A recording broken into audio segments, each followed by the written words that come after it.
เฮ้ยซื้อมาไม่เลยฮะคนเตะตอนนั้นน่าหัวแต่ว่า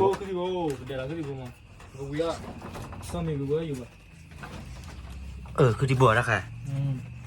พันนี้แหละเนาะคือที่บัวดูนึกพอบาร์โร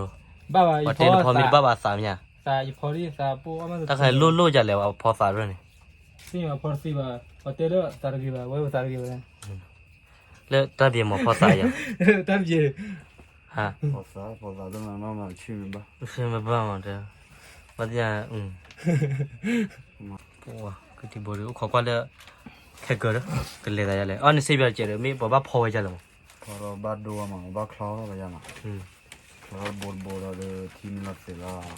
นั่นนี่เลยมาปนมาตัดชิมปนตัดชิมเราต้องมุ่งในป่ามาแล้วนี่โอ้ขอดูเล็บๆเลยละเนี่ย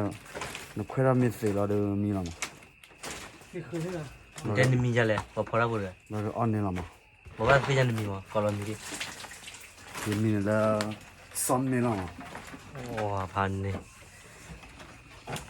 ตอนนี้ไปนี่เดี๋ยวขี้นี่โอ้ยดิพลาดพูดอะไรน้องมาแล้วแก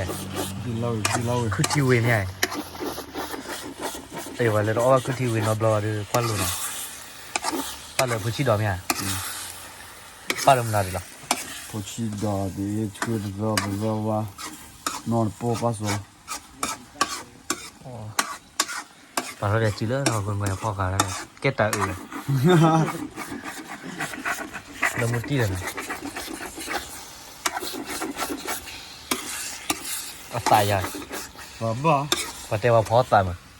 หนาวันพอใส่ยังบ้านเราคนเล่นพอใส่มาพอใส่นะว่าใส่ยี่ห้อเนี่ยภาษาจีนเนี่ยเจนน่าเรื่องตาเกติเลยตัดน่าเจ็บนะถ้าเขาถอดเจาะแล้วเลยถอดเจาะถ้าเขาดู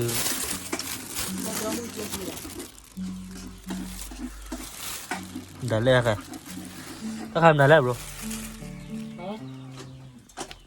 เนี่ยตัดดอกเนี่ยบ้านที่เขาที่ความมีดอกที่โอ้ยเนาะว้าไว้ดูโอ้ยคือที่วิ่งเลยเด็กแก้มเม็ดเล็กไข่โอ้ยยังต่อสินะคือที่วิ่งซื้อเลยนะครับดูอุจิตะที่ความมีดอก